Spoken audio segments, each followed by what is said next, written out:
Hey, Mike here. I just wanted to let you know that you can listen to Dark Poutine early and ad-free on Amazon Music, included with Prime. You're about to listen to a historical episode of Dark Poutine. After episode 149, you will find Scott is no longer with the show. In an effort to maintain continuity and offer listeners as many episodes as possible, we are leaving the episodes in which he co-hosted intact. Thank you.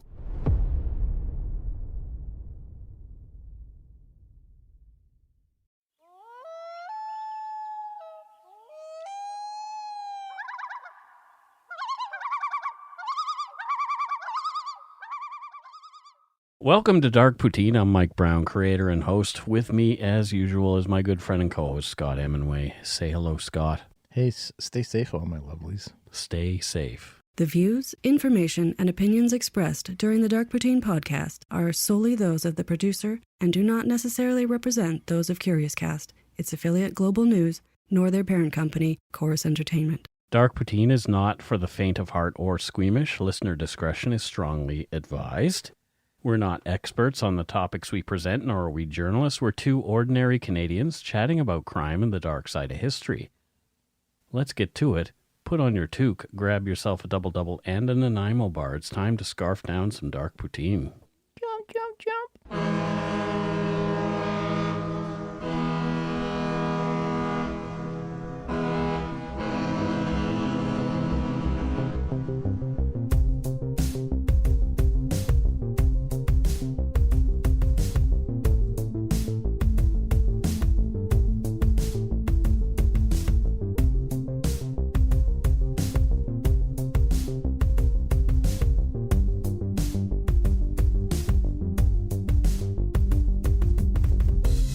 Listeners who feel they are in crisis can contact the crisis text line in Canada by texting HOME to 686868, or in the US and UK, you can text HOME to 741-741.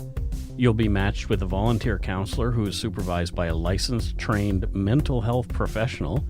Crisis text line is free 24/7 support for those in crisis. For more information, please go to crisistextline.ca in Canada or crisistextline.org globally. Let's get on with the show. Showtime.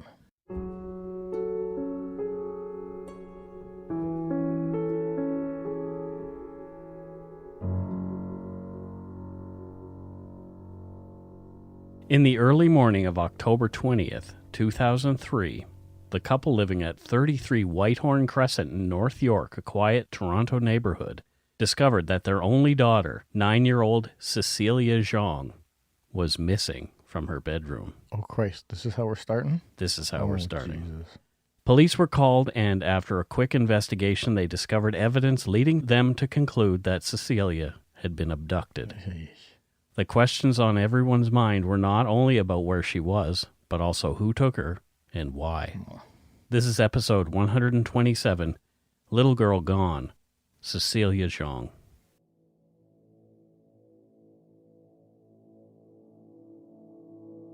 Dong Yu Zhang was born in Jiangsu province in China to Sherry Zhu and Raymond Zhang on March 30th, 1994. Dong Yu, translated, means Eastern Mountain. When the family immigrated to Canada in 1998, Dong Yu was given her more Canadian name, Cecilia. Sherry, Cecilia's mother, had been a teacher in China.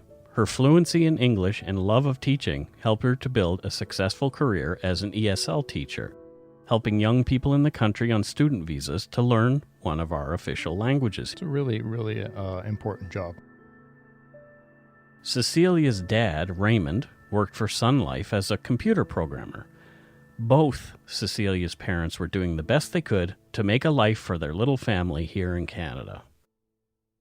Shortly after arriving here, the family purchased and moved into their home on Whitehorn Crescent in the idyllic, family-focused neighborhood. A big selling point of the residence was its proximity to the Seneca Hill Drive Public School, an elementary school with a really good reputation. It was only a 6-minute walk away. The timing was perfect, as Cecilia was just about to start kindergarten when they moved in. The house was big enough to have tenants in the basement suite to help pay the mortgage on the $350,000 property. By the fall of 2003, they had 5 students from China on student visas living with them. Oh, wow. 4 of the students rented rooms in the basement, and a 5th was in one of the 3 bedrooms on the 2nd floor, right next to Cecilia's, which was at the back of the house. Sherry's father, a recent widower, occupied the 3rd bedroom on the 2nd floor. Sherry and Raymond's room was upstairs on the 3rd floor. It was a busy household. Yeah, I was just going to say that. A lot of people, and a lot of people not directly related to the family. So, That's right. So a lot of coming and going of relative strangers. Cecilia was a smart cookie. She had lots of friends, including others who spoke Chinese. She was in the gifted program at her school. She was also learning to play piano and had a regular class at 5 p.m. every Monday near her mom's tutoring business, which was also close to home. I was in the non-gifted classes at school. Oh, Yeah. well, there you go. Anti-gifted.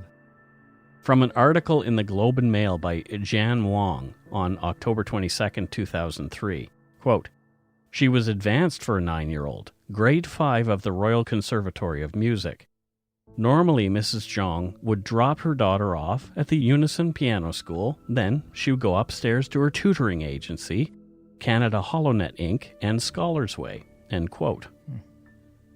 Even though Cecilia was a sensible, friendly, and intelligent little girl, and North York was a safer neighborhood, her parents weren't comfortable with her playing unsupervised outside. I can get that. My youngest is 10 now, and I'm still not completely comfortable with her just out and about. On Sunday, October 19th, 2003, Cecilia was left in the care of Kitty Wu, one of the students living in the home. This is while her parents and grandfather went fishing. So they like to fish, sort of, as a hobby. Cecilia's folks and grandpa came home around 8 p.m., and Kitty Wu went out to meet some friends of her own. Cecilia went to bed around 10 that night, and the rest of the family went to their rooms at around 11:30. Kitty Wu came home at about 11:40 and went right to her own room.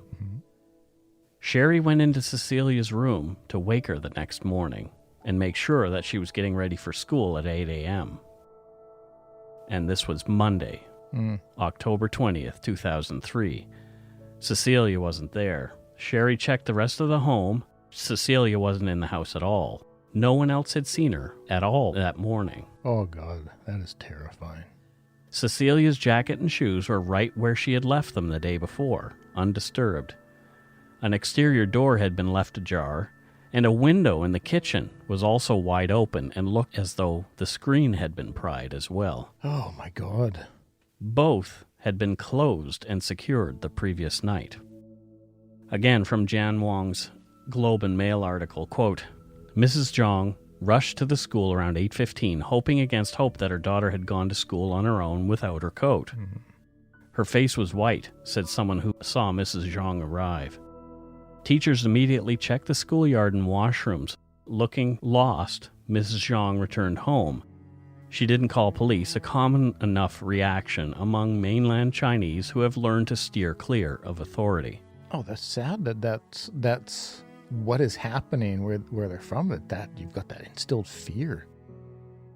But when Evelyn Shadband, the school principal, heard that Cecilia had disappeared and a door had been left open, she phoned Mrs. Zhang and told her to call the police right away. Mrs. Zhang called 911 at 8:27 a.m. Police arrived at their home and the school within minutes, end quote. I suspect she very quickly knew that somebody, either her daughter, had been taken, because her shoes are home. Mm-hmm. So you're not, typically not just going to go, I'm going to go walk about without shoes, and then you see the door open, the window open, the mesh screen torn. It would be impossible to not jump to conclusions. A search team was quickly organized to scour the area for the missing grade 4 student. One group of Toronto police officers locked the home down as a crime scene, calling in the ident team to gather evidence. Another search was performed at the school, and teachers and students were interviewed. Investigators began questioning the residents of the Zhang residence. Investigators began questioning the people who were living in the Zhang residence. Which was quite a few. Cecilia's grandfather told investigators he was awakened by quiet footsteps in the hallway near his bedroom and the others. He just assumed it was someone else from the home up and about for some good reason and went back to sleep. Which, yeah, I would understand if you've got a lot of people occupying that home. Kitty Wu said she'd heard tapping on the wall that her room shared with Cecilia's sometime in the middle of the night. But she'd heard similar sounds before and thought nothing of it. Yeah. One of the students living in the Zhang's basement woke up feeling a draft in the middle of the night. She got out of bed to investigate where the cool air was coming from and found the side door leading to the outside was open. She asked her boyfriend, who had been spending the night, whether it had been shut and locked before they went to bed. He said he was sure it had been secured. Jeez. It was also found later that the hall door separating the basement suite from the main floor was unlocked. This door lock from the Zhang side was always kept secured to separate the suites. None of the upstairs residents had unlocked it. So there's a lot of doors apparently opened and unlocked. And People windows. have heard things, yep. Yeah, wow. But the fact that the house had so many different people in it had helped the abductor to get away with taking Cecilia. For sure, because noises are usual. Everyone who'd heard something had simply assumed that it had been one of the other residents in the home, and what might have been an odd occurrence in a quieter home didn't stand out in the Zhang's house. It makes total sense. Sherry Zhu told police that her cell phone rang at 6:58 a.m. When she answered the phone, the person on the other end said nothing. Sherry could hear chatter in the background but couldn't make out what was being said in the brief time the call was connected. Potential tenants called at all hours, so Sherry wrote the call off as that and went back to sleep. You said that was at 6 a.m. the morning she was taken? 2 minutes to 7. Yeah. Yeah. The morning she was missing. Yeah. Okay. Her phone rang again 50 minutes later, but the caller hung up before she could answer. A few minutes after that, Sherry heard her father calling her name downstairs. He sounded upset, so she went downstairs to the kitchen where the older man was. He told her that when he came into the kitchen that morning, he had found the kitchen window open and the screen was bent outwards. This is crazy. There was a visible shoe print on the kitchen counter close to the window. It was moments later that Sherry discovered that Cecilia was gone and the panic set in. No one in the immediate neighborhood had seen or heard anything unusual. No one had seen Cecilia. An Amber Alert was quickly put together and broadcast.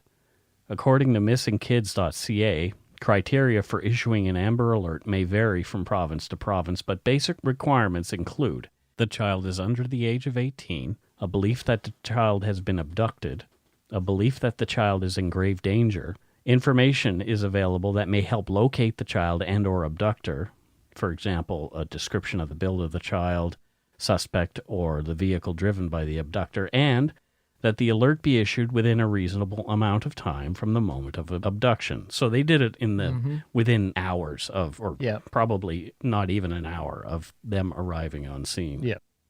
In this case, there was no identifying information about a possible perpetrator or the vehicle that the person might be driving. Only a description of the tiny fourth grader who everybody called Cece.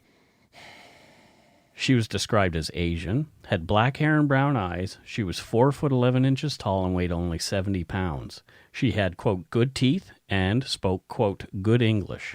Oh, I'm just putting myself in their shoes and imagining the panic.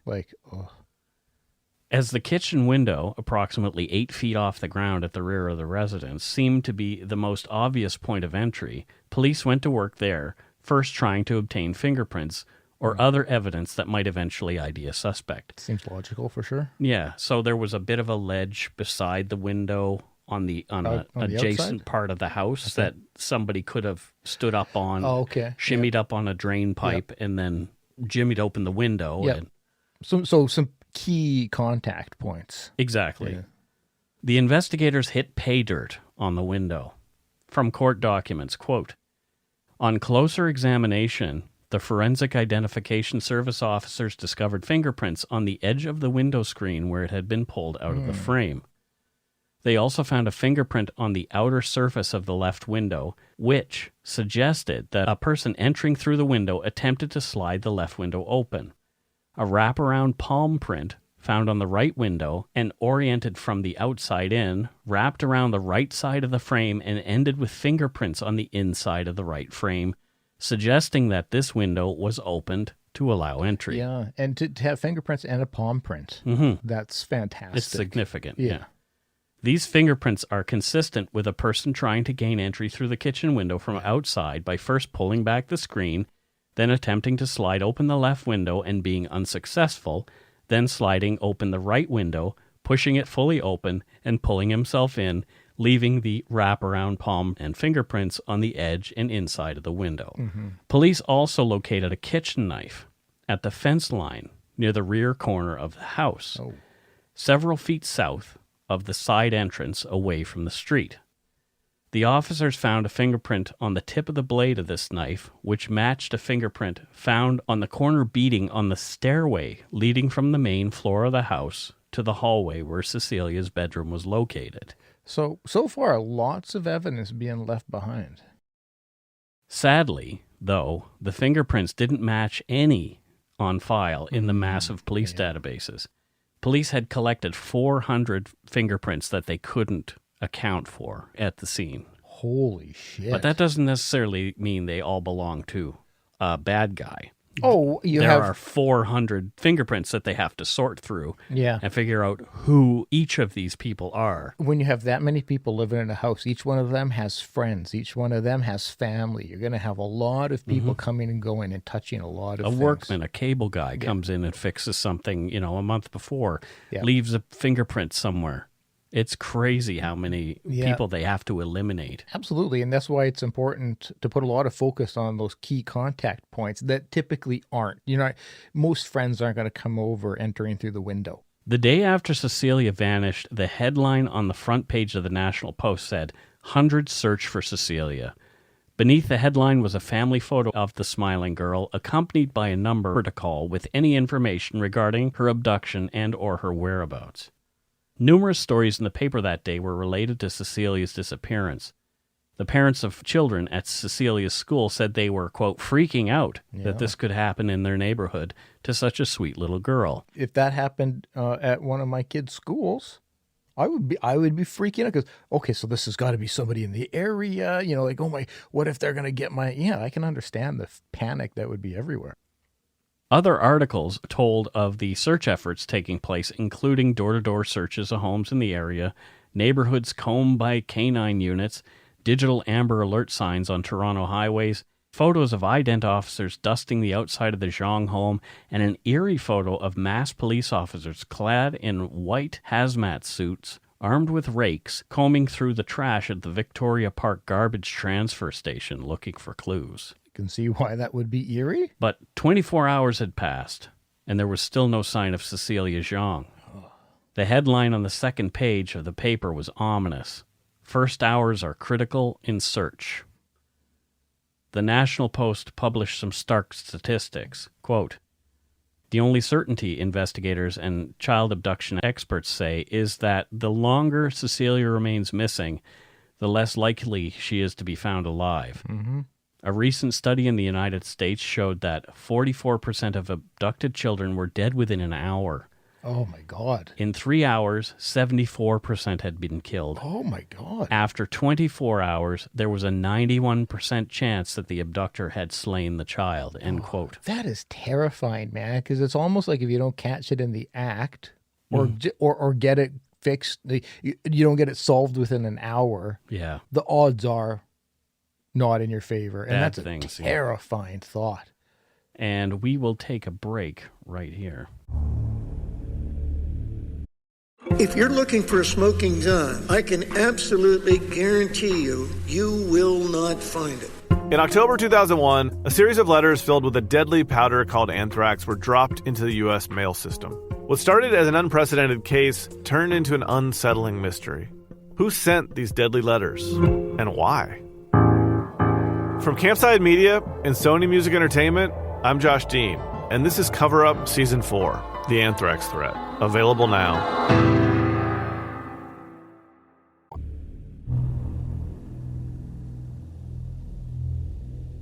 And we're back. So far? Yeah, terrifying.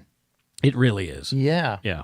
Yeah, and I'm glad they have evidence in the way of a palm print, fingerprints on a knife they found. But I'm sure that's not their first priority. Their first priority is to find this poor little girl. Well, yes, so it's great to hear that there's some evidence to help hopefully guide them in the right direction. But with the stats you had just gone over before the break, Yeah. like you just feel like at that point, It's like hopeless already. yeah. But as a parent, I can assure you, you're going to, even if it's 1% chance, you're going to be, hey, that's 1 out of 100.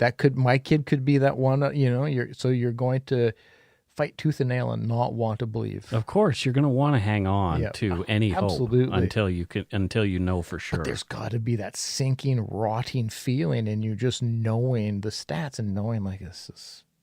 But you're trying to ignore it, trying to push it away. Yeah. Shut up. Yeah. Yeah. 2 days into the investigation, the National Post reported that police had fielded 175 phone calls to their tip line. Quote, "We remain vigilant and we remain hopeful," said Sergeant Jim Muscat, a media officer with the Toronto Force. "We have every reason to remain optimistic that we'll be able to find Cecilia and return her home to her family. The alternative is not something that I'm prepared to think about," end quote. And that's a police officer saying that. So Yep. Initially, I was kind of hoping that there's going to be a quick ransom call or something like that. That it was going to be one of those rare, but they do happen where it's a kidnapping for money. Not that they seemed like they were the most affluent or came from this, yeah. But Cecilia's friends just wanted her back home. no kidding. A candlelight vigil for her was held in her neighborhood that night as hundreds prayed for Cece's safe return home. Police were saying that there was little evidence that Cecilia's abduction had been at the hands of a sexual predator. They were indicating the abduction had to be targeted, as nothing else in the house had been disturbed or stolen. But there had been no communication from whoever had taken her, nor any demands of any kind of ransom, so the motive remained unknown. Which was I guess that's kind of what I was going with, where it seemed like, well, this seems very specific, but yet no ransom, no calls. Right. And so, yeah. The 2 early morning calls to Sherry's cell phone were interesting to police. Both had come from payphones at different businesses in Brampton. The first call came from outside of Tim Hortons at 2 Intermodal Drive, a 36-kilometer trip west down the 407. The second call came from the phone outside what was then the Greenway Country Market at 8175 Winston Churchill Boulevard, another 18 kilometers further west on the other side of Brampton and close to Scarborough. Police checked the surveillance cameras in the area, but the one trained on the payphone at the country market was not working on the day of Cecilia's abduction. Oh, God, how frustrating would that be? Oh, I can't even imagine. Oh, my God. 4 days into the investigation, police had received over 600 tips. Even the Chinese consulate was offering to help if they could. A reward that started at $1,000 quickly grew to $50,000. Oh, wow. A group of Chinese business investors put together a $50,000 trust fund to assist investigators to pay for their efforts. So everybody was, really concerned Yeah, understandably. and putting their money where their mouth is. Yeah. Appealing to the emotions of the abductor and humanizing the missing little girl, Cecilia's parents were encouraged to write letters describing their feelings, which were then published by news organizations. Yeah, hopefully get somebody emotional, maybe get them behaving differently. So so friends or family or partners might, why is Mike acting so weird right now? Or even realize, I have someone's child. Yeah. It's not just about if I've kidnapped somebody for money, Yeah. even though I haven't made my ransom demands yet, maybe it's time to Yeah, this is just so okay. Because child home abductions are very, very Extremely rare. So, I mean, it's typically either it's of convenience. I just have to reach in a window and grab a kid. But it was not like that. Yeah, like it's very specific. Raymond Zhang's letter reads, "Ladies and gentlemen, I'm Raymond Zhang, Cecilia's father.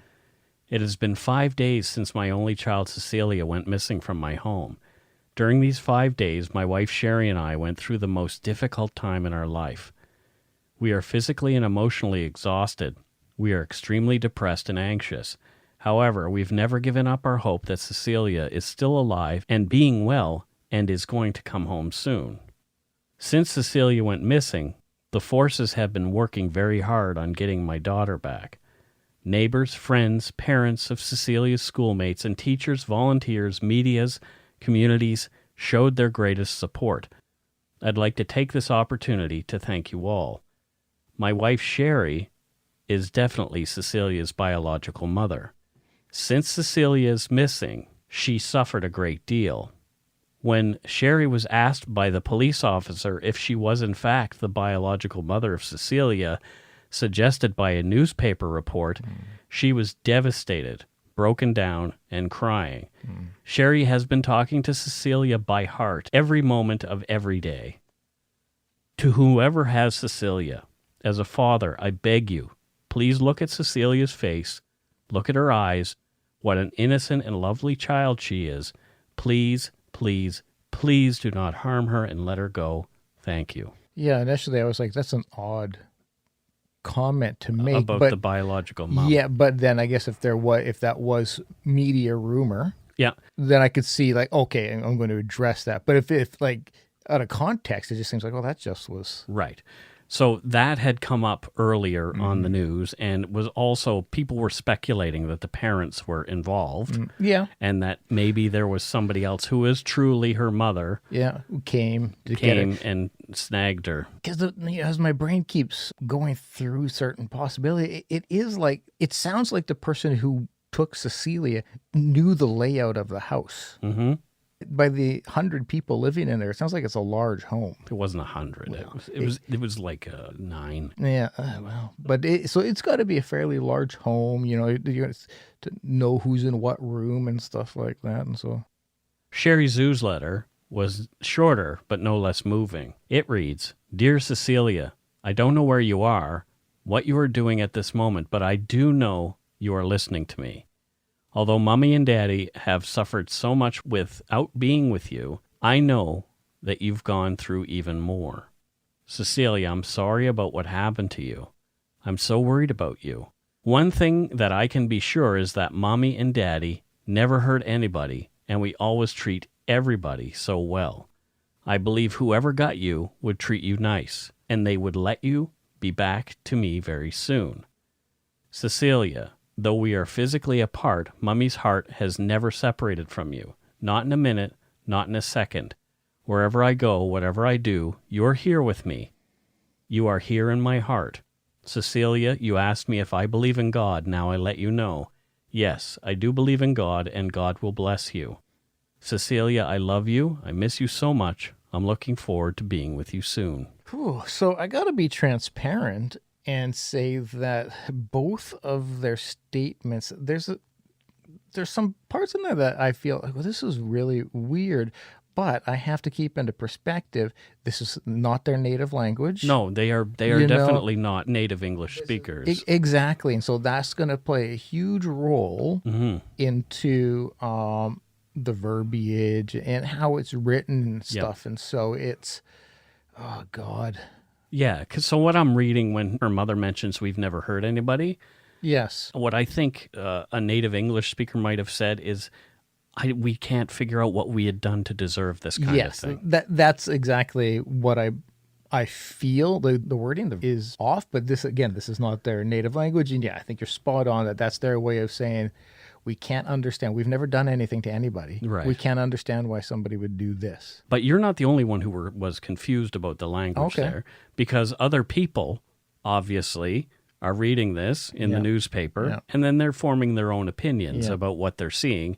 And, you know, how armchair detectives are. We've talked about it numerous times. God, yeah. So right away, they're going to think something is fishy, something is up. But other than that, there was nothing. There was just complete silence. They didn't hear from anybody. Yep. Days later, the newspapers published a second letter written by Sherry pleading for Cecilia's release that had been placed on their website, ceciliazhang.org, which is now a dead link, so don't bother trying to go there. It was placed in Chinese publications and translated for the English ones. It reads, "To whomever took Cecilia, please listen. Are you listening? I'm Cecilia's mother. In these 5 long, blackest nights of my life, I know you have been beside her. Until today, I still don't know who you are. Why are you so angry as to separate mother from daughter and make me pass, one by one, 5 sleepless and tearful nights? Maybe you are a parent. Maybe you're just a young kid. I believe you must know someone who misses their beloved and also misses freedom. You should be able to understand the pain caused by loss of a beloved and loss of freedom. Why do you burden Cecilia with this? Cecilia is innocent. Maybe you are acting on impulse. Maybe it's a misunderstanding. Please put Cecilia in a safe place and let her come home by herself. This is the most ideal ending of this case. Whoever you are, you have given me a new perspective on my own life and brought me to reconsider my life and my character from a personal angle. I don't seek retribution, and I won't bring this to the courts. I am begging you, please, release my Cecilia." End quote.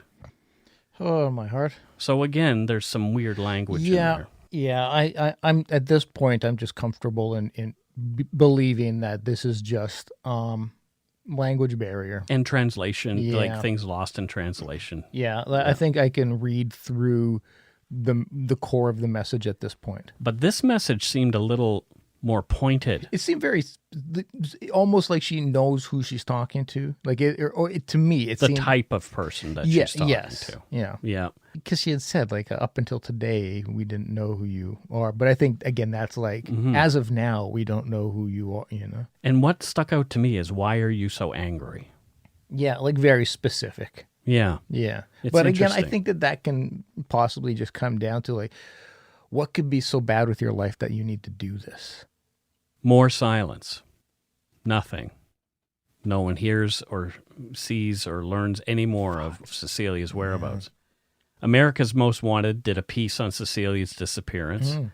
Although the tips rolled in, there were no answers or concrete leads to where she was or leading to her abductors.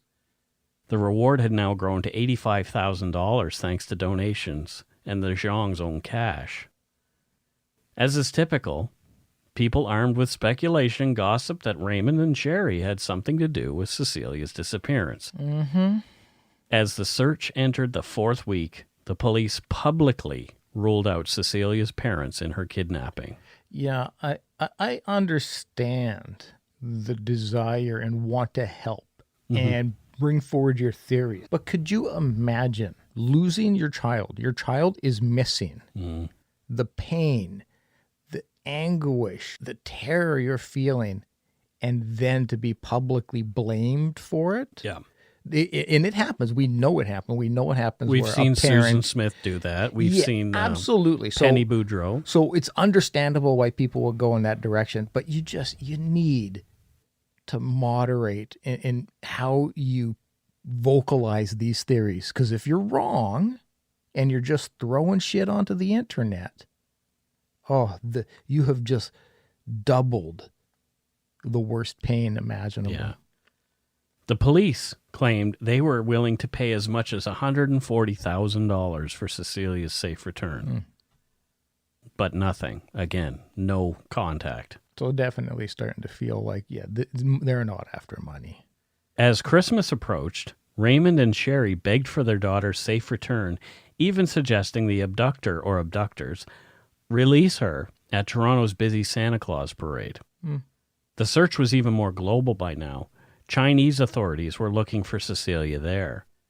2 days before Christmas, Toronto police urged Cecilia's abductors to come forward with a ransom demand, but there was no communication. There were still no suspects and no obvious motive. Oh, my God. Toronto Police Service continued their comprehensive investigation into Cecilia's disappearance. They interviewed a number of people who had been invited to the Zhang home and from the neighborhood. People were asked to voluntarily provide fingerprints and DNA samples and consent to the release of their cellular phone records. Mm-hmm. They desperately wanted to identify the person who left the fingerprints on the window.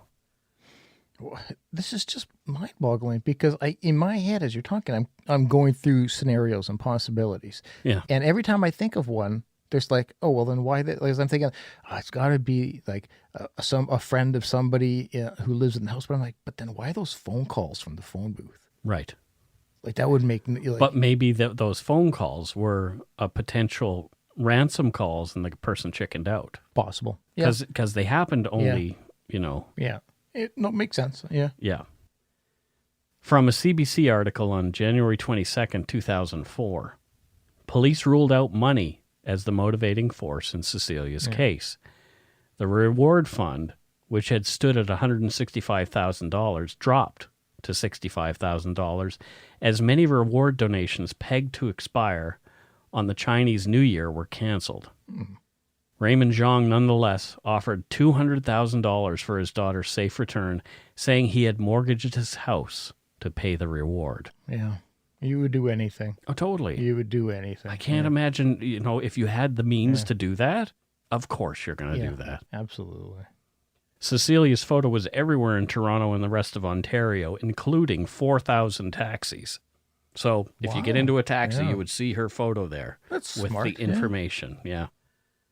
On March 27th, 2004, 3 days before Cecilia's 10th birthday, a Mississauga man was burning branches in his backyard when he heard coyotes yipping incessantly in the ravine nearby. Okay. The man later told Toronto Star reporter Bob Mitchell what had happened next. Quote, "They were yapping or barking. It sounded like a bunch of young pups, and I guess my curiosity got the better of me," he said, speaking yesterday about that haunting day for the first time in an exclusive interview. "I followed the sound. I was walking slowly as I listened to their yapping because I didn't want to scare them. At that time of year, the heavy brush that now makes the area almost impossible to reach was missing, and the snow that covered the ravine throughout the winter had melted, allowing the man to easily walk toward the sound of the animals. About 200 meters on, something caught his eye, but it wasn't the coyotes, who had moved on. I saw a skeleton, this white skeleton," he said. "I couldn't believe it was a body at first. I didn't want to hang around," he said. "Literally within seconds, I left. I didn't go near the body." Oh, shit. "I went into the garage and called 911 because I didn't want to panic my wife." End quote. If you find a skeleton, there's going to be a deal made because skeletons just don't appear. No. There's a skeleton because there was a body. Yeah. And you're in for a long day. Things are about to happen. Yeah. The body was carefully removed from the remote location after an extensive investigation of the surrounding area. Dental records confirmed the body was in fact that of Cecilia Zhang. Sherry and Raymond's worst fears had been realized. Yeah, absolutely worst fears. From court documents, quote, "Police found no evidence of any clothing near the body. This may not have been telling as Cecilia was known to sleep naked. They found a shovel several feet from the body. Markings in the dirt near the body suggested that there may have been an attempt to bury it. The earth in this location is hard-packed and digging a grave would have been difficult and time-consuming. The post-mortem examination of Cecilia's body failed to determine the cause of her death, in part because of the extent of decomposition of the body. Moreover, there was no evidence of sexual assault or of any direct trauma to the body other than that caused by wild animals. Toxicology results ruled out the presence of any drugs, including any noxious or stupefying drugs or substances." So there you go. Yep. Oh, shit. From the Toronto Star, quote, "Police initially set up a 32-member task force of Peel and Toronto investigators, which grew to include OPP, RCMP, Vancouver Police, FBI, University of Toronto Police, and Chinese police, as well as forensic anthropologist Dr. Kathy Gruspier. Wow. Yeah, that's quite a Quite a task for talent pool there, yeah. right? A memorial was held for Cecilia on April 3rd, 2004. A portion of Raymond Zhang's memorial speech to his daughter reads, Cecilia, you know how much Mom and Dad love you, but today I want you to know how much you are loved by so many people who have never even met you. Since you went missing, your pictures have been all over the place in Toronto, in Ontario, in Canada, even in the United States. People have gotten to know you, to care about you, to love you. Many people sent messages to me and said they felt bonded to you. You are no longer only our daughter, you have become everyone's daughter. As a result of the care, the love, the support that we got from everyone gave us tremendous comfort and strength in the past 5 difficult months. He ended with, words are not enough for us to convey our gratitude to everyone in our community. We've not been in Canada for many years, but we have felt so much love from the people of different cultural backgrounds in our adopted country. We are truly thankful for this. I would like to express my deepest appreciation particularly to our friends, our neighbors, Cecilia's school, our church, my employer, the police, elected officials, the media, everyone who cared and prayed for Cecilia, and all of you here today. Sherry and I thank you all from the bottom of our hearts. In the end, we hope the criminals will be brought to justice soon, and every family will live in peace. Thank you. Such beautiful, powerful, and emotional sentiment. That was really beautiful. Yeah, it didn't feel angry. No, it didn't. Yeah. Very, very grateful. Yeah. Police were trying to track down any adults who had been in the Zhang's home so they could eliminate them as suspects. One of the former visa students who'd lived at the Zhang's told investigators about a man, also a visa student, who had visited her a few times while she was living there. Okay. She'd lost track of the man, but she still had his cell number. Police tracked him down that way. Oh, boy. On April 27, 2004, police met Min Chen at his home. He was the 290th person they'd interviewed. Holy shit. Chen, a skinny man, was 6 feet tall and weighed only 150 pounds. So that's pretty skinny. That's very lanky. He had been born in Shanghai on January 30th, 1983, so he's a young guy. He had been in Canada as a student for 2.5 years and had no family here. He had no criminal record in Canada or China. He admitted to having been in the Zhang residence to see his friend. He'd even met Cecilia while visiting. Mm-hmm. He claimed he had not been at the house since his friend had moved in the spring of 2003, 6 months before Cecilia disappeared. Chen provided DNA swabs and his fingerprints and palm prints before the police left. From court documents, as part of the elimination process, Detective Paul Black of the Peel Regional Police Forensic Identification Bureau received Chen's fingerprints in late May 2004. On June 1st, 2004, Detective Black identified 8 latent fingerprints and a partial palm print taken from the scene at 33 Whitehorn Crescent as those belonging to this man, Min Chen. Mm-hmm. The fingerprints belonging to Chen were those collected from the right ridge of the outer window screen, the outer surface of the left window, the right edge of the right window wrapping around from the outside to the inner frame, and the inner edge of the left window. The prints on the window were consistent with Min Chen forcing entry into the kitchen window from outside. Detective Black also identified the fingerprint on the blade of the knife located in the backyard and on the edge of the wall corner bead on the stairway leading up to the victim's room as being the left thumbprint belonging to Min Chen. That print you can easily attribute to, he's been in the home before and stuff, but the knife outside, unless that knife had been outside for years or whenever he was last there. Right. No. The knife had been taken from the downstairs suite. Oh, I thought it was outside, but okay. It had been taken from the downstairs suite. Oh, that's but was where. found Yes, outside. I got you. And your finger and palm prints on the window. Mm-hmm.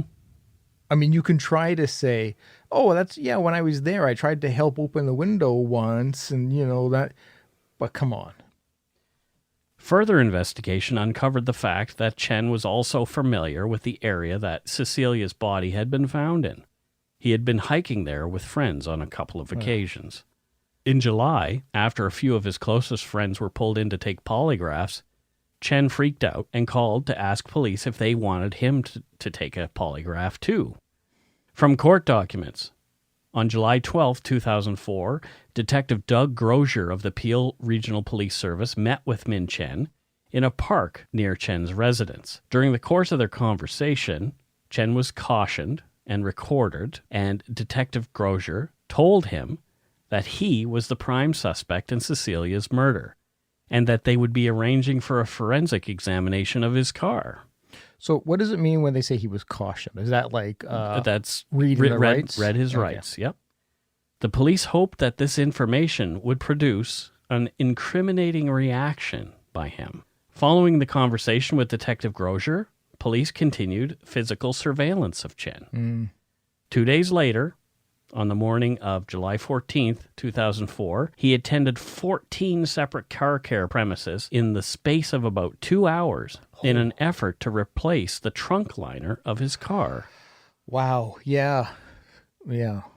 Chen finally left the liner at a Zbart Tidy Car location on Warden Avenue in Toronto to be cleaned. He then went to a nearby gas station equipped with vacuum facilities, which he used to clean his trunk. Fearing the imminent loss of evidence, police seized the liner from the Zbart location. They replaced the liner with a similar one to avoid detection of police action by Chen. Forensic examination revealed a stain on the liner which had been cleaned with an ammonia-based solvent. However, the examination did not yield any trace evidence linking liner to the victim. Yeah. So he cleaned it with... He was successful enough in his cleaning to... Yeah. Yeah. Chen was arrested and charged for the first-degree murder of Cecilia Zhang on July 24th, 2007. He confessed. Oh, I was going to say, let's get Joe Kenda in here to see if we can get a confession. No, he caved. Good. He told investigators that he needed money to stay in Canada. He cooked up a scheme to purchase a bride, so it would be easier for him to gain citizenship, but he needed money. Mm-hmm. He thought the Zhangs had that. So he intended to kidnap Cecilia Zhang and hold her for only a few hours and release her when he got the cash. But things had gone awry. He had tried to break in from the downstairs, but found he couldn't get into the upstairs suite through the door. Okay. And he was using the knife to try and jimmy the lock. And so when he went back outside, he threw the knife against the fence where it was later found. After he broke into the Zhang's home through the kitchen window, he was confronted by Cecilia in the hallway outside her bedroom. Wow. He said she was wrapped in a purple towel, and her mother later confirmed that this purple towel was missing. Claiming he thought the little girl looked as though she were about to scream, he grabbed her, held his hand over her mouth, and put his arm around her neck. The little girl struggled mightily against him as he dragged her from the house. He said he had to use all his strength to subdue her. By the time they got to his car, Cecilia was no longer moving. The thought of this poor girl fighting with every bit of strength she has. Oh, fuck. He knew she was dead. In a panic, Chen said he put Cecilia's body into the trunk and drove to the area where she'd been found. He claimed he tried to bury her, but the ground was too hard, so he just left her there.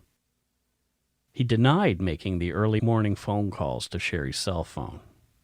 Well, I don't know. Coincidence? Well, also, where her body was found was kind of on the route that those phone calls had been made. But why not? If he's already saying he did it, his intent was for money, why it would be weird to just deny that component, but who knows? Chen pled guilty to second-degree murder in a deal with prosecutors because he'd been charged with first degree. Yeah. He was sentenced to life in prison with no chance of parole for 12 years. Ugh. From an article by Peter Edwards in the Toronto Star in 2015, quote, Justice Bruce Durno told the court he didn't believe Chen's story.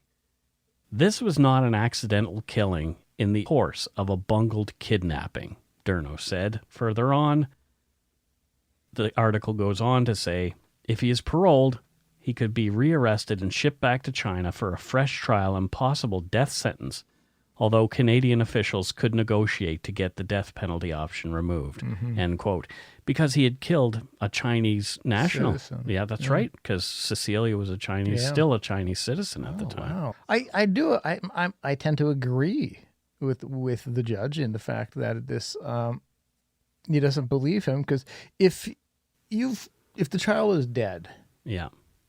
in the house or close there, you get to your car and you realize, why take and bury it? Well, I guess maybe if you want to then still try to follow through with the ransom, I guess. But. So he's still in prison here in British Columbia because they've moved him from Ontario to here so he can be closer to his family who is still in China and likes to visit him. I don't give a fuck. There was an odd comment on robtrippscancrime.com on the only story related to Cecilia Zhang on that site.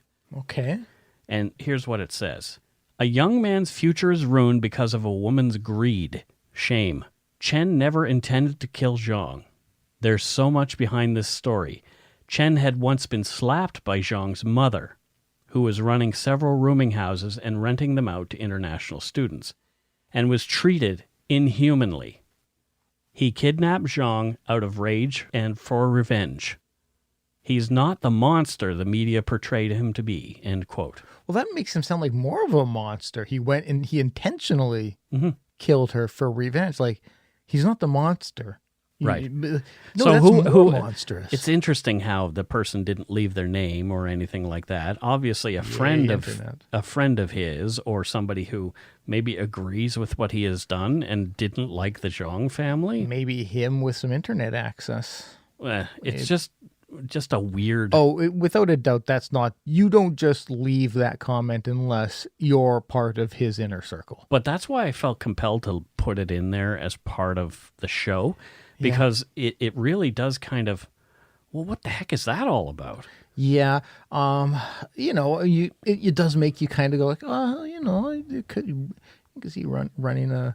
boarding. But why would you say he's not the monster that the media portrayed him to be? That is a fucking monster. You kidnap a little kid out of rage and revenge. Into, like, it's better to have intentionally killed out of revenge as opposed to accidentally killed. Right. For money. That's less monstrous, isn't what it? I'm like. The whole like an accidental death is a lot less monstrous. It's most likely, a family member of his or a close friend or somebody who's trying to put a spin. Here's the thing. If you're just kidnapping somebody for money and they die in the offing, what do you do? Like, do you panic and take the body away, or do you own up right away and just say, I messed up? Well, in my opinion, you run.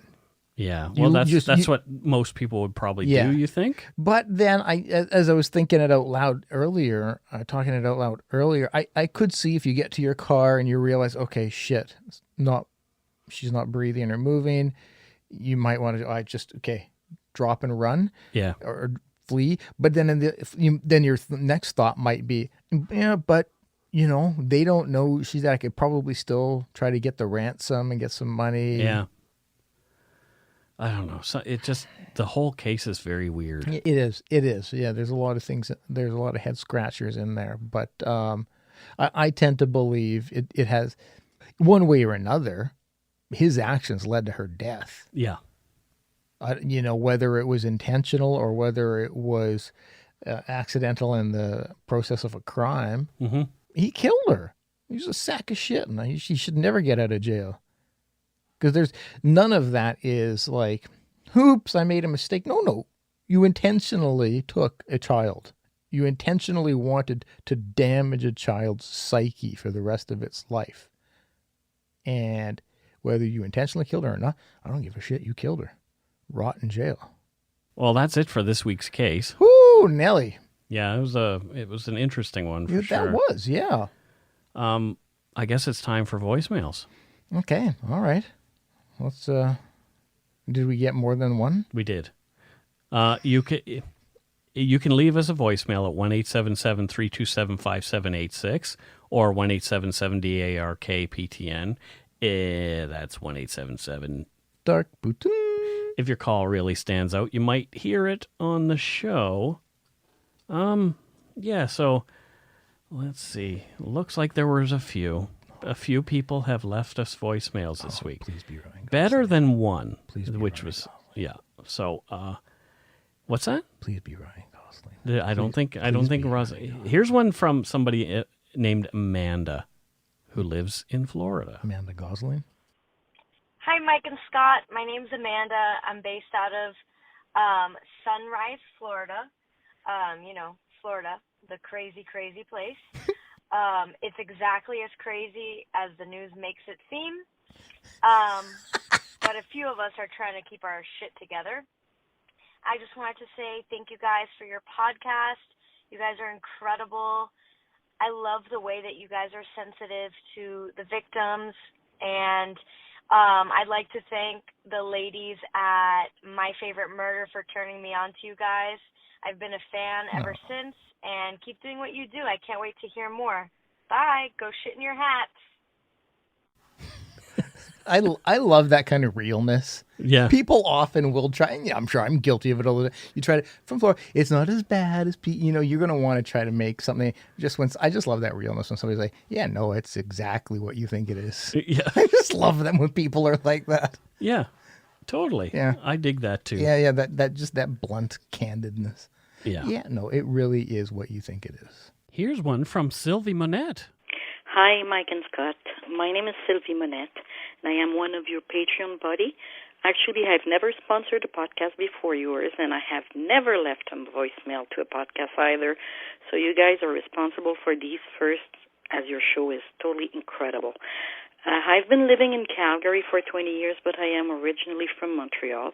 And as a French-Canadian, I do want to apologize for the narrow-minded man who gets mad at your pronunciation of Putin. We are not all as obtuse as him, and we know that accents are richness of a diversified community, and we should be proud of it.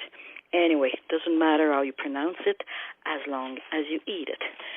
And speaking of language, I would really like to learn what is the meaning of the expression you use relating to using the hat as a toilet. I'm trying to figure it out, but it is very hard to go beyond the image it brings to mind.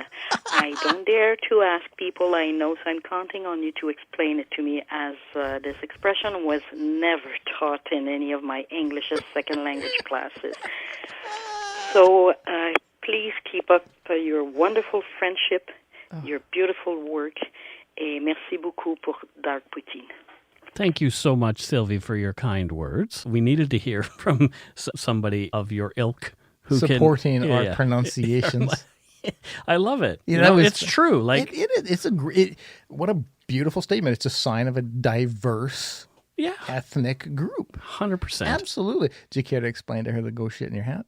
Well, so go shit in your hat. I don't really know I take it to be do something like that's absolutely stupid and pointless. Like shit in your hat's not going to accomplish anything.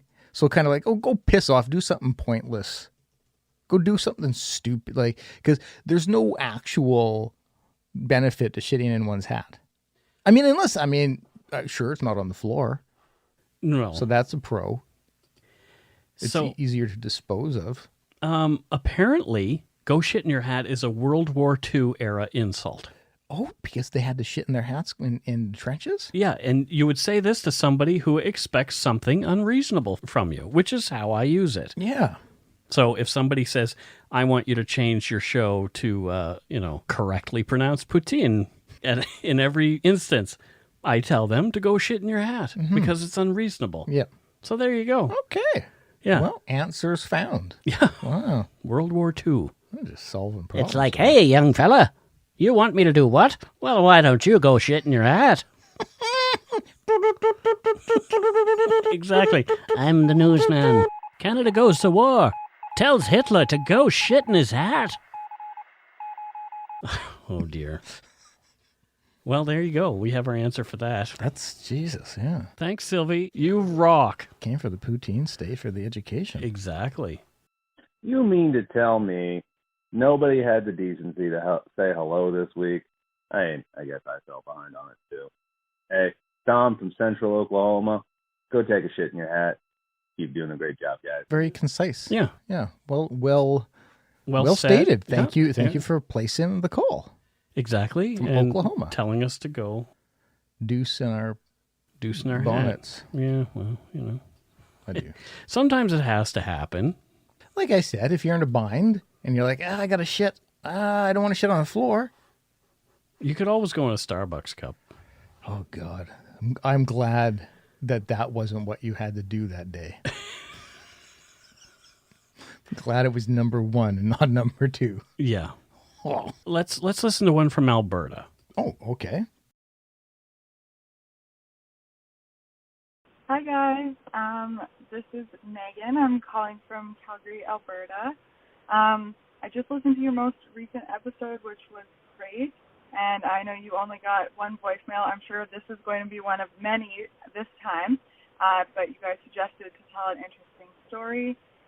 It's a real story. Mine isn't made up, I promise, but I thought I would just tell you guys a funny story. My boyfriend, Blade, his dad is Bret Hart. So when I listened to the episode where you guys talked about their family, it was one of the earlier episodes, I was really excited. So I told Blade and I said to tell his dad, I heard you guys talking about the family on this Canadian podcast and how much I loved it. And just timing-wise, based on when I heard you guys, by the time I got to the episode where you were close to your live show, I didn't know that Blade's dad was going to be out there, so I was all excited talking about you guys, and then all of a sudden I saw you post with his dad, and I said, Blade, oh my God, I'm so jealous. Your dad got to be the Dark Poutine guys. So anyways, that's my funny story. In other news, I'm a registered nurse. I work here in Calgary in psychiatry, so I've really been enjoying your stories during these times. Hope you guys are staying safe and healthy. And you know what? I just couldn't tell you guys to shit in your hat. Anyway, take care. But you did. But you kind of did. You kind of did. So you indirectly said it. And thank you. And isn't that funny? So there we go. Wow. A whole bunch of Bret Hart connections that we've had. Yeah. I love Bret Hart. Like we were really super chuffed to meet him when we met him. And just like, I've got my arm around Bret Hart. I know. I love shooting wrestling. Yeah. Professional wrestling. I don't particularly not shooting at, like shooting with your camera. Yeah, Yes, okay. Good We'd better clarify. Good distinction there. I don't really care for modern professional wrestling. I respect everybody involved. But Bret Hart, like that's when I grew up. When I was younger, oh my God, I loved wrestling. And so like, the Hart family. Yeah. Is like the heart of wrestling. Totally. And so like... Have you seen The Dark Side of Wrestling yet on Crave? No, I haven't. Oh, you need to watch it. Is it good, eh? Yeah. Yeah? Okay, Yeah. I'm going to do that. But so that was a celebrity meet that was like, oh my God. Mm-hmm. Like, okay, this guy I've watched on TV forever. Yeah. Yeah, I felt the same way. I was just like, what? Bret Hart? And then when he offered us his cheese plate, that was like... Oh, that's right. Yeah. And Randy Myers, the weirdo, he's a wrestler, local ECC. Yep. And then it's like, I've photographed him a bunch of times, and then he was there, and he was with Bret Hart, and he's like, oh my God, you're the Dark Poutine guy. Like, it was very bizarre. It was just a mind-blowing experience. Yeah. So, well, thank you, and tell Blade we think his dad is awesome. Oh my God! So he can pass that on to Bret, yeah, who actually follows us on Twitter or on Instagram. Oh, so, really? Oh yeah.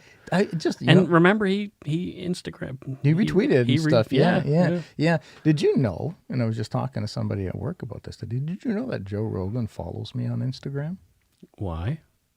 Because when I took his photos a while back, and he shared them and stuff like that, and he follows me. He's probably just accidentally forgot to unfollow you. Probably. I don't care. I'll take it. It looks nice when I'm scrolling through my followers, and it's like, oh yeah, Joe Rogan follows me. Right. He should give us some of his $100 million. Just a fraction, and we're okay. Oh, just a piece. Yeah. That's all we need. Hey, Joe, you know what? $100,000, just $100,000. We'll have you on our show, Joe. Yeah, you can come. Yeah, he'd be honored to come on our show. I'm sure he'd be totally honored. We could talk MMA. We could talk whatever Joe wants. Both of us, and I can talk martial arts very well. There ain't a topic we can't talk about. Yep, Mr. Rogan. We're all over it, buddy. Yeah. And if you want to talk psychedelics and drugs and all that kind of stuff, we have an episode for you. And Mike has some stories for you. I have an entire decade for you to talk about. I mean, there was a point in time, Joe Rogan, where we weren't far behind you in podcasts, top podcasts. Oh, yeah, we were right next to him. We were, I think, third. It was Joe Rogan. It wasn't first Dr. Phil. It was that stupid Dr. Phil bot program. Yeah, so he was like first, and then it was Joe Rogan, and then it was us. Then it was us. And so, I mean... Yeah. So Joe knows, You know who we are. He knows a good show when he hears it. Exactly. Like, we're right behind you, buddy. So again, if you want to send us a voicemail, and thank you all for stepping up this week, and there are some more that we just didn't get to, but I have flagged for next week. You can leave us a voicemail at 1-877-327-5786 or 1-877-DARK-PTN. That's 1-877 Dark Putin. And I'm going to do a jingle. I really am. I've got one sort of started. I just haven't done it yet. So jingles are great. Yeah, and then we won't have to sing anymore. Oh.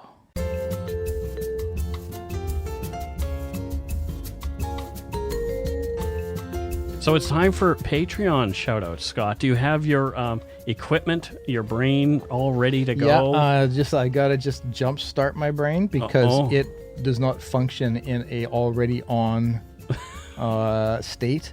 I'm quite aware of that. I do this show with you week after week, and I'm really aware of that. Activating brain. Scott's brain is powering up. It's more like I'm getting there. It sounds like a jalopy. Okay, it's going. That was not good. It's going now. I just coughed. It caught your brain coughed? Yeah, it did.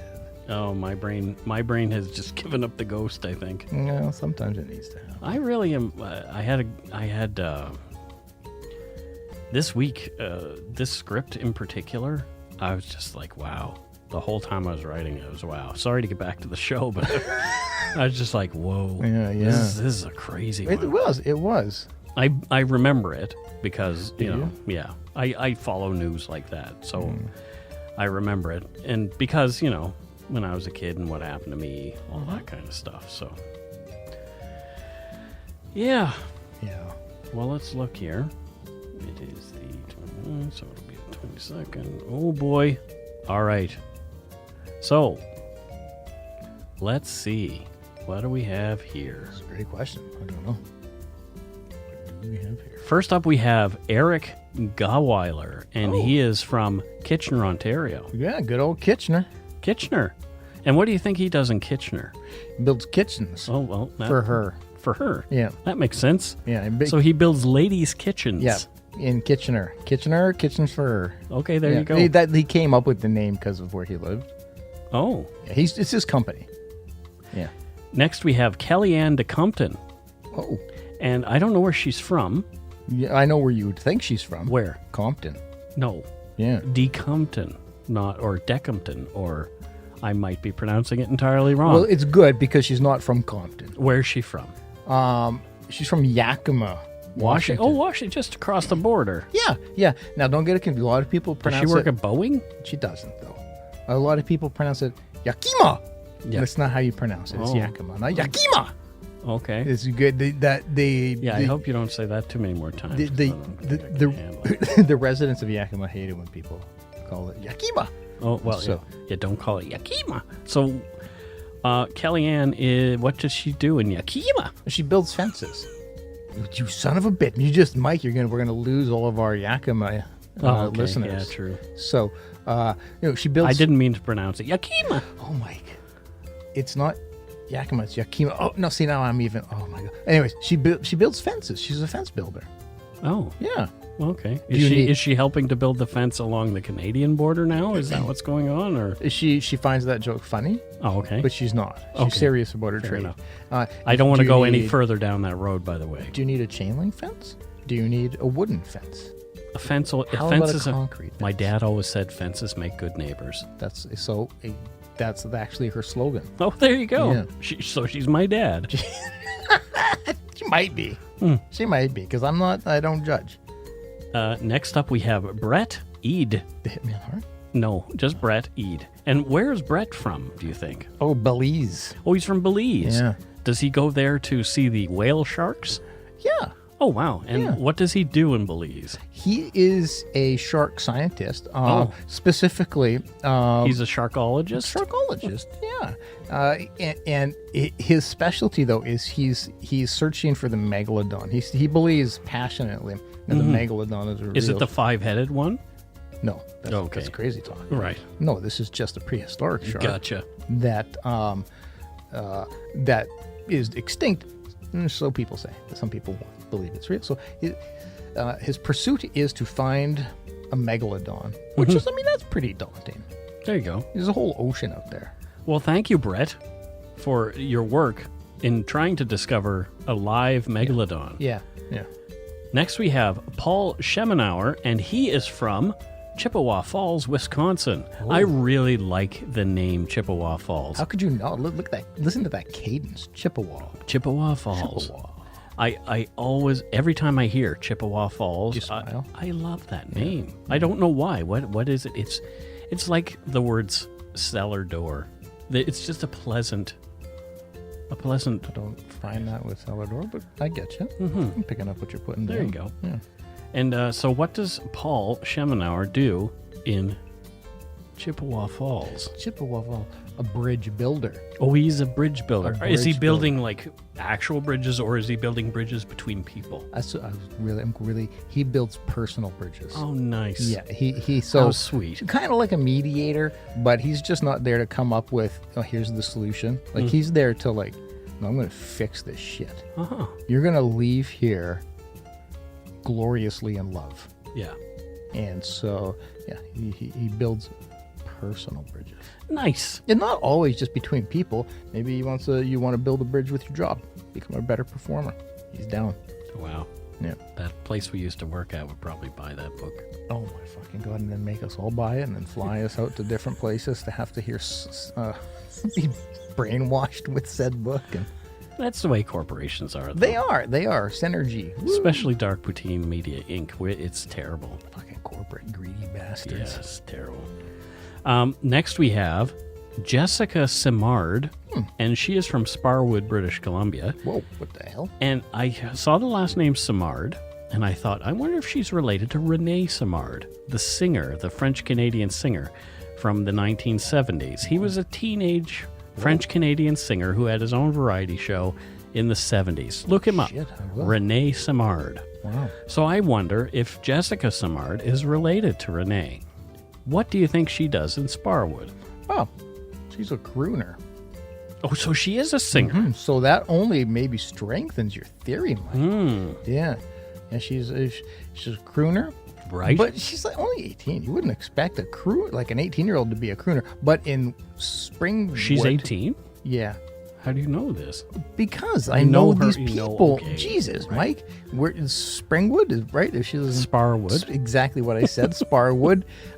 That's like the crooner capital of BC. Oh. So that So now, even Michael Bublé goes yeah. there. So you kind of, you're like, oh shit, now it's all coming together and makes sense. So yeah, I'm going to put some money on the fact that she's related to... I took pictures of Michael Bublé once. Did you? Yep. Yeah, so thank you, Jessica Simard, and your dad, Renee, Yep. I guess. Yeah. I don't Maybe. know. I think it's Dad. Okay. Yeah. I just confirmed it. Next we have Kristen Randall, and she's from St. Peters, Missouri. Oh. So what does Sounds Kristen do in St. Peters? Builds gulags. Oh dear. Yeah. You didn't think people were building those anymore, did you, I Mike? didn't know that there was a gulag in Oh, there's in enough, Missouri. There's enough to keep somebody employed in building them, Mike. Wow. I know. That's disturbing. I know. But It's- everybody needs to work. Everybody needs to work. It's, the business was handed down from generations. Gulaggers, that's what they call them. Gulaggers. And so she's just following the family trade. And I don't fault her. Right. I don't fault. People want gulags. Somebody's got to build them. Yep. And because, I mean, you don't know what you're going to do. I don't know what you're going to do with your gulag, Mike. Maybe you like it for to watch movies in your gulag. Watch horror movies in there, because then it's like, oh, this is where you watch. This is getting weird. Yeah, well, I'm talking away here. That's what happens. Next we have from Edgerton, Wisconsin, which may or may not be close to Chippewa Falls. I'm not good with geography in the States. But her name is... Statesography is what they call it. Caitlin Poppity. Oh, what a delicious name. Yeah. What does Caitlin do there in Edgerton, Wisconsin? She makes ice cream. Well, she makes ice cream. Yeah. And they call it Poppity's Palace. Poppity's Palace. Yeah. Yep, and it's delicious ice cream. They make it all there. They don't, it's not like they're buying vats of ice cream. No. They make it. They make the ice cream. Oh, I forgot to mention that Kristen Randall actually upped her pledge. Oh, well, thank you, Kristen. Yeah, thanks, Kristen. Yeah. Kristen. But back to Caitlin, so... Yeah. So, it's an ice cream. And they hire only people with disabilities, like blind folks, to nice. to That's make. very Yeah. nice. So it's quite. It's a great company. Go to Poppity's Palace. I like stuff like that where people are being abled. Yeah. Yeah. Well, I used to work with people who were differently abled, and for a number of years actually, and I used to take them around on their job to deliver papers. Yep. They just had like a paper route. Yeah. And so there were a couple of guys that we would have to collate the papers, fold them, put the flyers in, and then we would take the papers around to various businesses. It was quite a good time. Absolutely. So if you're ever in wherever she was from again, go to Poppity's Palace. Edgerton, Wisconsin. Yeah, that's it. Yeah, exactly what I said. Next we have Bridget Kane. Oh. And she is from Fountain Valley, California. Well, another great name. Yeah. Fountain Valley. I feel like if you go there, you get young. It's nice and cool as well. You get to like lounge around in a nice, cool fountain. In a valley. Valleys are nice. They are. There's nothing about that name that is bad. No.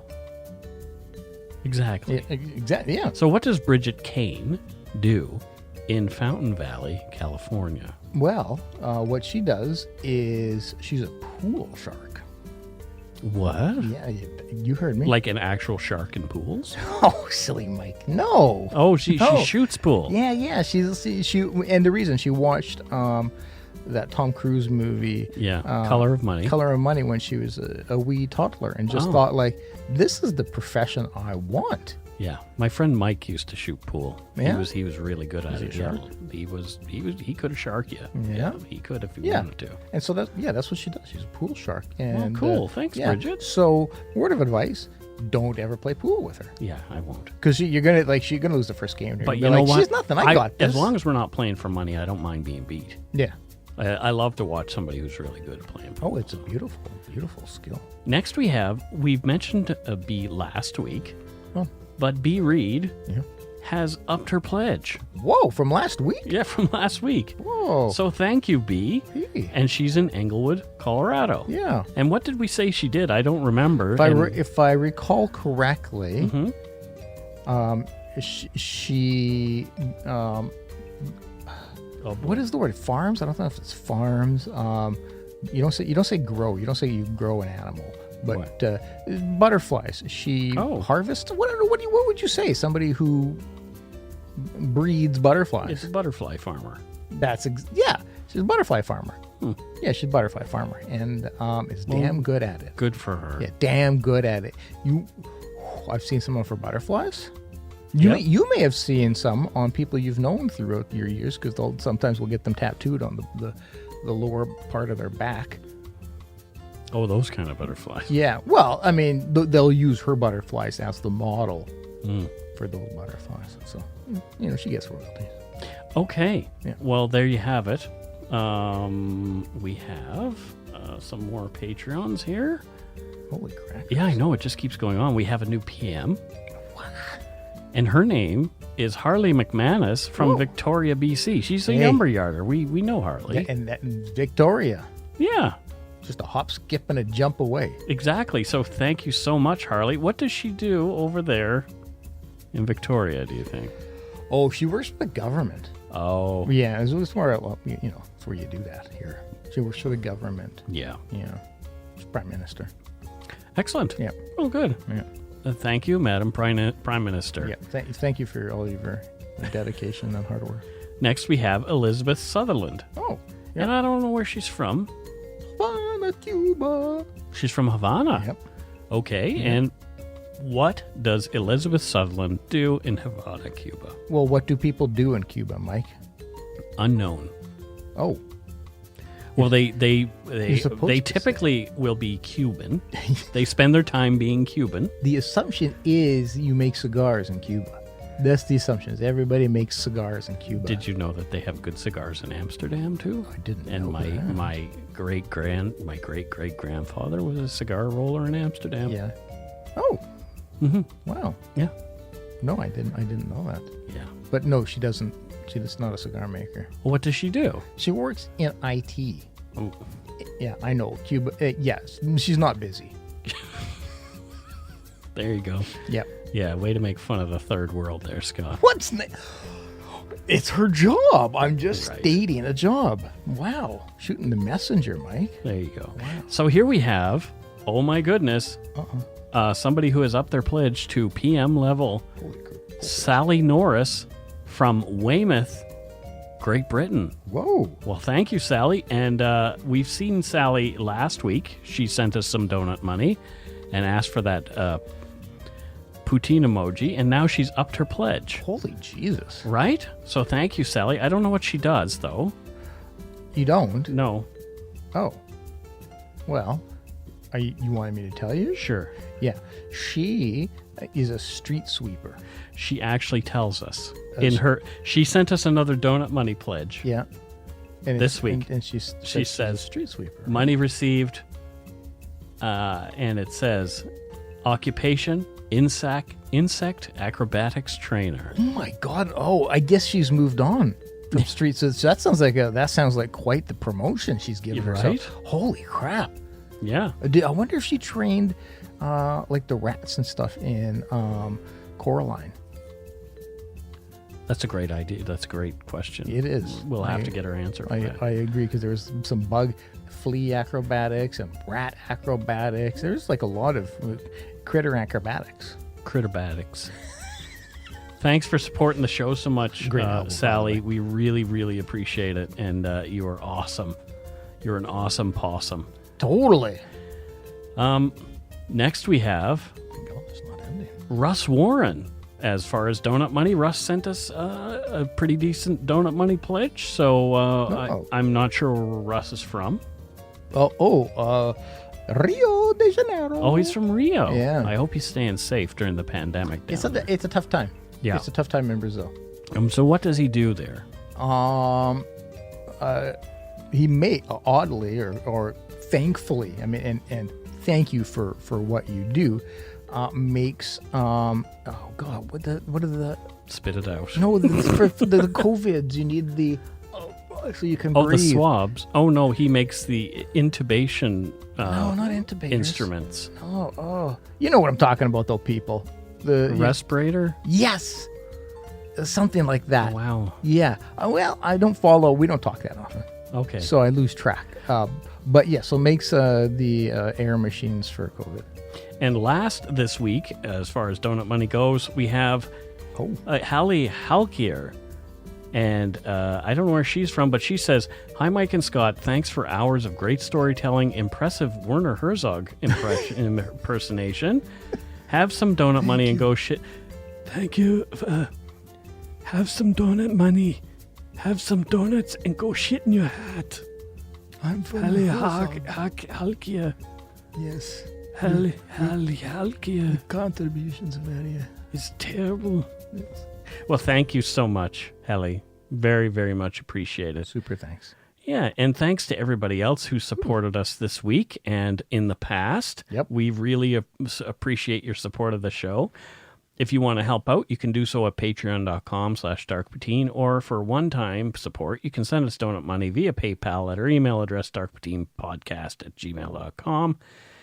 If you don't already, it would mean a lot. If you subscribe to the show, you can easily find us on iTunes Podcast, Stitcher, TuneIn, Spotify, or wherever you get your on-demand audio. Come join us on Facebook in the Yumber Yard. And check out our website, darkpoutine.com, for show notes and other cool stuff. Give us a like or follow on Facebook, Instagram, or just search for us on Dark Poutine.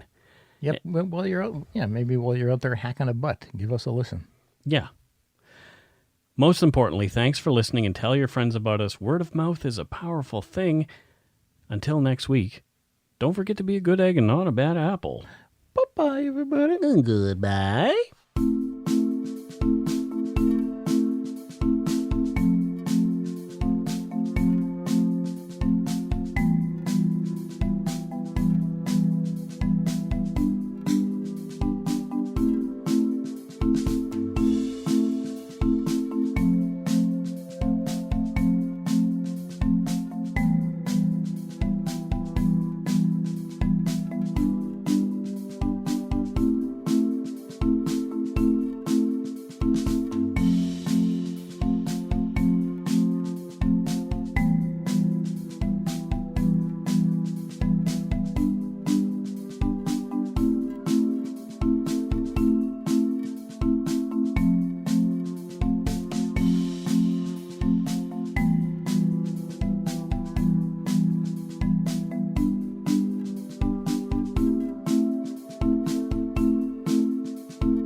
Hi, it's Shauna, and I might be a bad parent because my kids think French fries are vegetables. Hey, it's Ryan, and I might be a bad parent because I went out for wings when my wife was in the hospital after giving birth. Johnny here. I might be a bad parent because in my house, the tooth fairy gives pocket change. But we're not alone. Len emailed us and said his 6-year-old daughter's Tarzan moment going from love seat to lazy boy by curtains made him more proud than any dance recital. And Andy left his 2-year-old at the rink. All right, guys, I'm sure we're not alone. Like Andy's kid. For stories and confessions like this, make sure you check out our podcast. It's called Bad Parents, and it's available wherever you get your podcasts. I left a glove at the rink.